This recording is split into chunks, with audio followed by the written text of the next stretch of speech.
Saya ada menerima panggilan dari seorang pelabur dan bertanya satu soalan. Mengapakah saham yang masih dia pegang tidak ada dalam statement? Okay, saya nak kongsikan untuk kefahaman.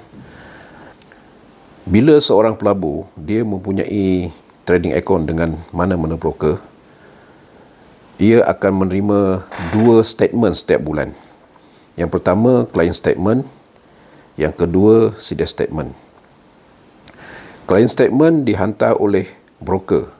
Broker ni merujuk kepada sama ada syarikat broker saham ataupun bank pelaburan.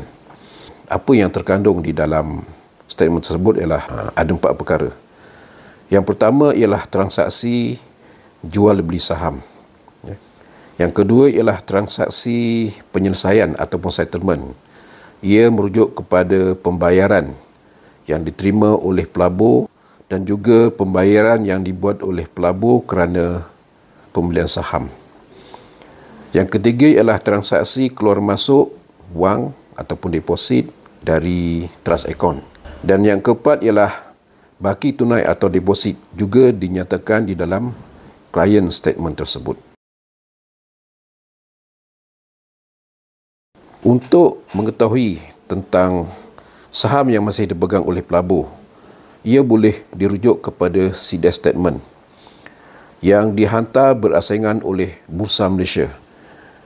Kenapa dia dihantar berasingan oleh Bursa Malaysia? Sebab CDS statement ini sebenarnya dimiliki oleh Bursa Malaysia, bukannya broker, dan dikendalikan oleh anak syarikat bursa iaitu Bursa Depository Sdn Bhd. Dia dihantar sama ada secara pos ataupun email. Apa yang terkandung di dalam akaun CDS ialah milikan saham oleh pelabur yang merujuk kepada nama saham, kuantiti saham dan juga nilai saham.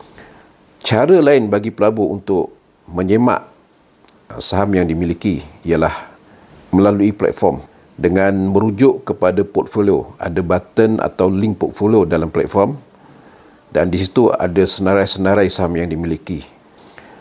Apa yang ada dalam portfolio, itulah juga apa yang ada di dalam CDS account. Kerana portfolio yang ada di dalam platform ada hubungan elektronik dengan CDS account.